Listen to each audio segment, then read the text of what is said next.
नमस्कार दोस्तों, मैं विनय ज्योतिषी आप सभी का अपने चैनल में बहुत बहुत स्वागत करता हूं। आशा करता हूं आप सब स्वस्थ होंगे और सुरक्षित होंगे। दोस्तों, हम बात करेंगे वृषभ लग्न की और मई 2026 की। दोस्तों, मेरा राशिफल लग्न आधारित है, इसलिए कृपया अगर आपका लग्न वृषभ है तो ये वीडियो देखिएगा। शुक्र 14 तारीख तक आपके लग्न में रहेंगे। लग्न होता है हमारा व्यक्तित्व और हमसे जुड़ी हर बात। शुक्र स्वग्रही होके अपने लग्न में होंगे।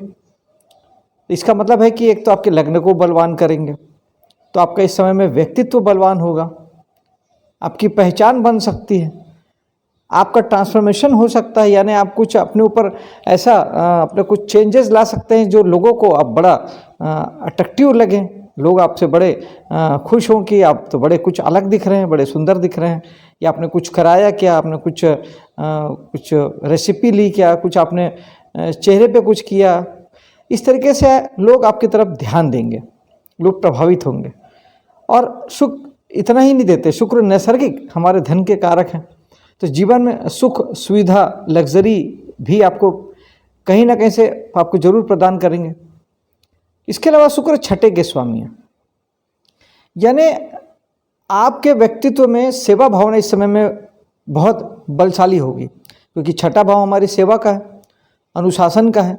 थोड़े आप खुद के प्रति अनुशासित भी होंगे और कहीं ना कहीं आप हेल्थ के प्रति भी आप कॉन्शियस होंगे।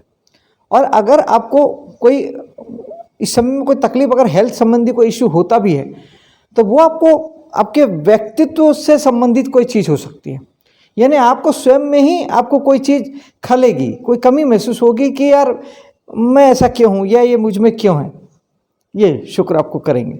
हालांकि ओवरऑल वो अच्छे हैं, शुभ हैं, कहीं ना कहीं आपको सुख सुविधा लग्जरी से जोड़ेंगे। दूसरे भाव में चलते हैं जहाँ गुरु विराजमान है। गुरु जहाँ होते हैं वहाँ के लिए बहुत अच्छे नहीं होते, लेकिन फिर भी विजडम के कारक ग्रह हैं, शुभ ग्रह हैं, तो कहीं ना कहीं आपके वाणी को शुभता प्रदान करेंगे। कुटुंब परिवार में एक माहौल, अच्छा सा माहौल बना के रखेंगे।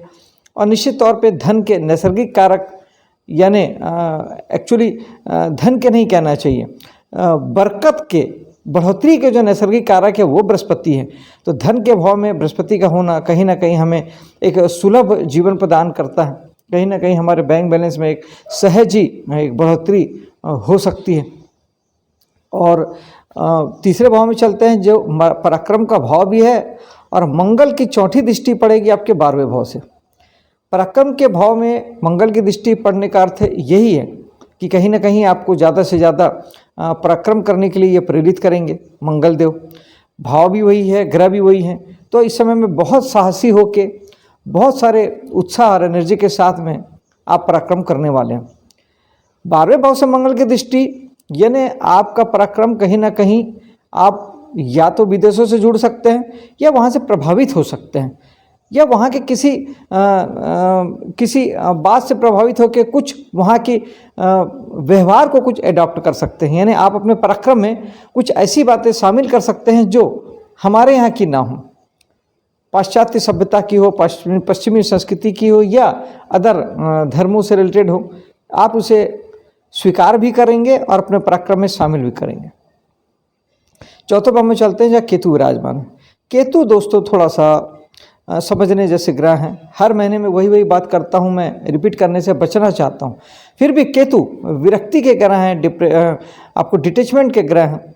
तो चौथे भाव, आप चाहते हैं कि चौथा भाव यानी आपके मन की शांति, मन का सुख, लग्जरी, आपका निजी परिवार, ये सारी चीज़ें, घर गाड़ी, ये सब अगर आपके लिए ठीक ठाक बनी रहे, सब कुछ अनुकूल रहे, सब परिस्थिति बेहतर रहे, तो आप इन सब चीज़ों के प्रति तटस्थ रहें, न्यूट्रल रहें।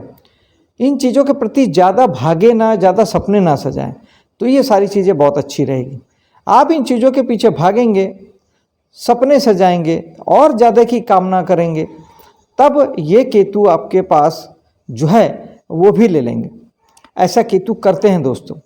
जब आप केतु की जगह पे राहु बनने की कोशिश करते हैं, यानी मोह माया इच्छा कामना के पीछे भागते हैं, तो केतु जो है, जो आप डिजर्व करते हैं, वो भी ले लेते हैं।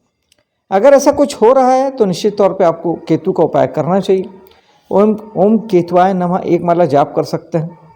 गणेश जी की साधना कर सकते हैं, खट्टे मीठे फलों का दान कर सकते हैं, और मेडिटेशन सबसे बढ़िया है। और उससे भी बढ़िया है केतु बन जाना, यानी चौथे भाव के लिए केतु बन जाइए, वैराग्य में आ जाइए, तटस्थता के भाव में आ जाइए, एक लय के साधु जैसा जीवन में आ जाइए।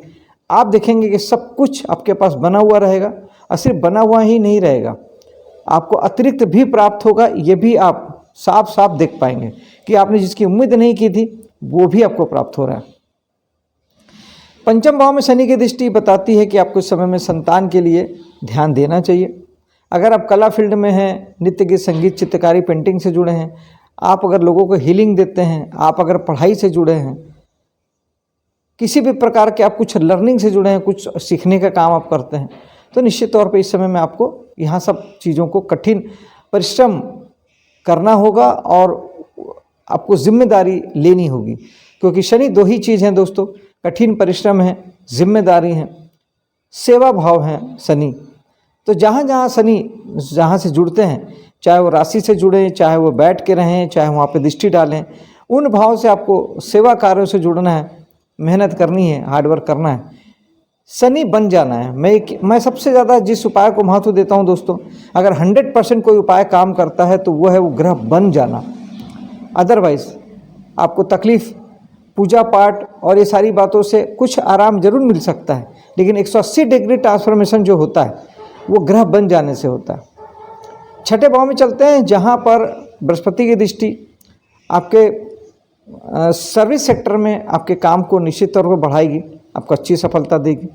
सूर्य हैं तो वो मान सम्मान देंगे, मंगल आपको साहस ऊर्जा एनर्जी देंगे, बुध हैं तो आपको बुद्धि देंगे, ज्ञान देंगे, विवेक देंगे।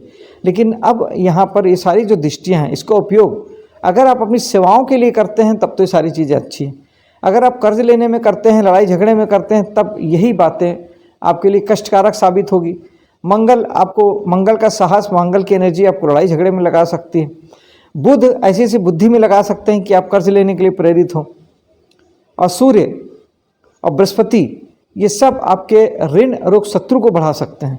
बृहस्पति बढ़ाने का काम करते हैं, अगर आप कर्ज लेने जाएंगे तो कर्ज को बढ़ा सकते हैं।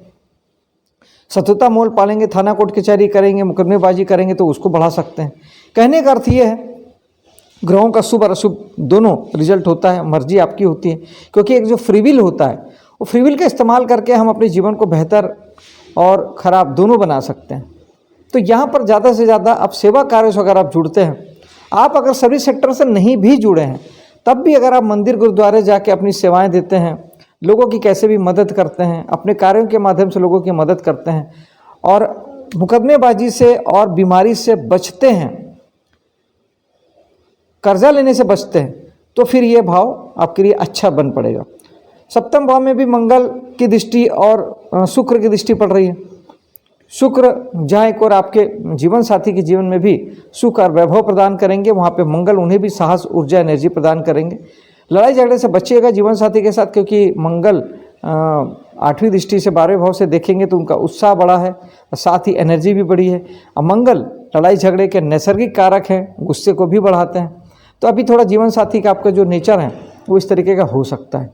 बेहतर होगा कि आप थोड़ा बचें।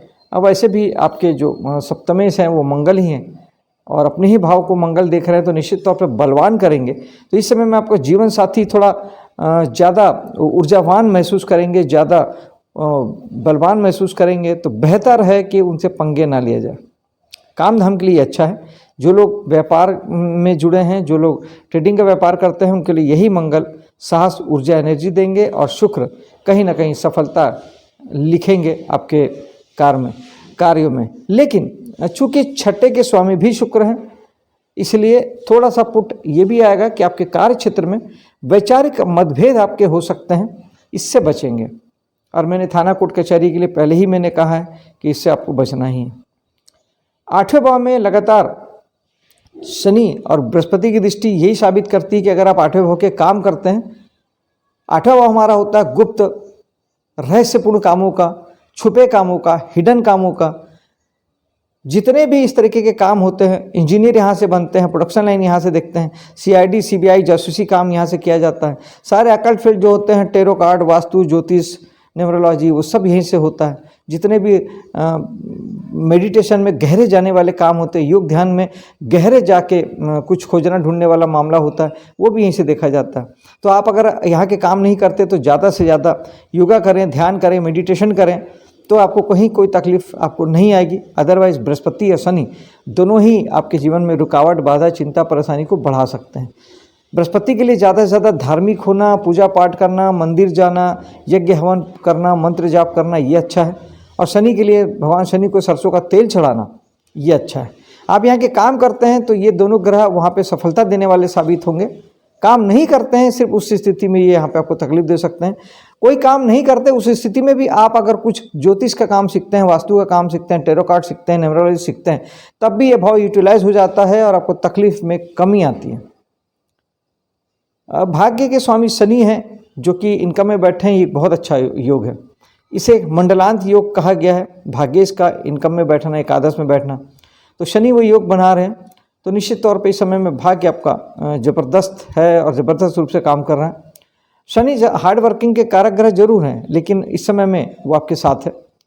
दसम भाव में राहु विराजमान है, बृहस्पति की दृष्टि है। जहाँ बृहस्पति एक और आपको हर काम में सफलता देंगे, आपके कामों को बढ़ाएंगे, आपको ज़्यादा से ज़्यादा पद अधिकार प्राप्त करवाएंगे, वहीं राहु भी चीज़ों को बड़ा करते हैं। राहु भी यही सारे काम करेंगे, लेकिन राहु भ्रमित भी करते हैं। हो सकता है कि आप अपने कामों में थोड़े भ्रमित हो, आप जो काम कर रहे हैं वो आपको अच्छा ना लगे और दूसरे के काम आपको बड़े अच्छे लगें, और आप इस समय में ऐसा सोचें कि मैं ये काम को बंद कर देता हूँ और दूसरों के काम वाला काम कर लेता हूँ। दोस्तों, यही तो राहु चाहते हैं, यही तो उनका भ्रम जाल है। राहु का पॉजिटिव यूज़ ये है, राहु एकाग्रता के कारक हैं, फोकस के कारक हैं। जब आप जो काम कर रहे हैं उसी काम को फोकस्ड होकर, एकाग्र होकर जब आप करते हैं, पूरी ताकत आप उसी में लगाते हैं, तो ये राहु पॉजिटिव आपको रिजल्ट देते हैं और आपका काम में बढ़ोतरी होती है।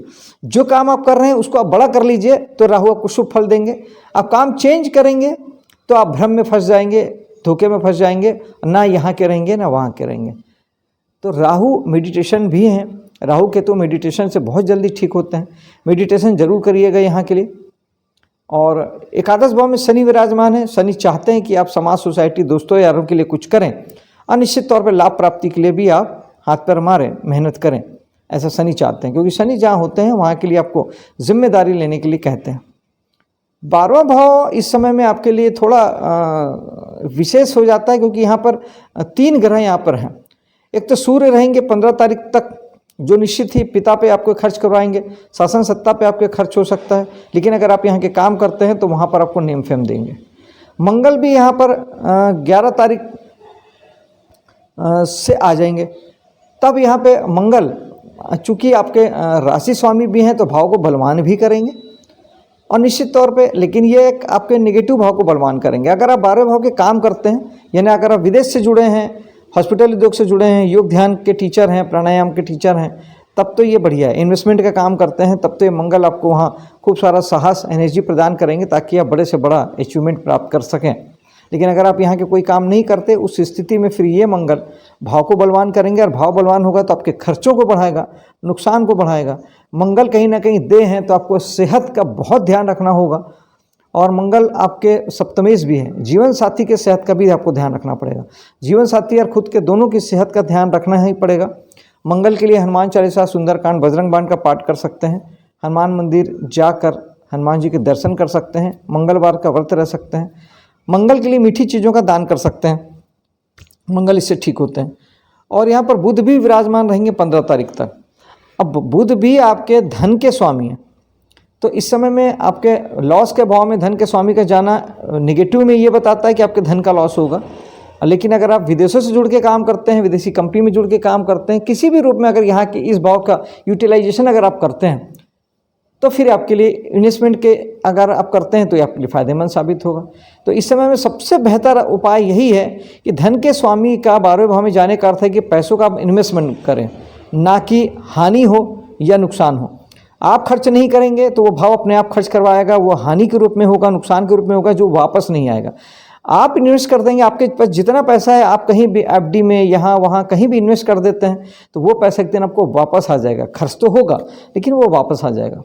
तो ये इन्वेस्टमेंट सबसे अच्छा उपाय है 12 भाव के लिए। अगर आपके खर्च वगैरह इस समय में ज़्यादा आपको महसूस हो रहे हैं कि अनावश्यक खर्च हो रहा है, अनावश्यक पैसे कहीं भी खर्च हो रहे हैं, शासन सत्ता से अगर आप थोड़ा सा किसी काम से मामले से फंसे हैं तो उसे अपना क्लियर करते चलें, वरना अधिकारी लोग आपको परेशान कर सकते हैं। इस प्रकार से ये 12 भाव का फल हुआ। दोस्तों, ये था वृषभ लग्न का मई महीने का राशिफल। मिलता हूँ आपसे अगले वीडियो में, तब तक के लिए जय हिंद, जय माता दी।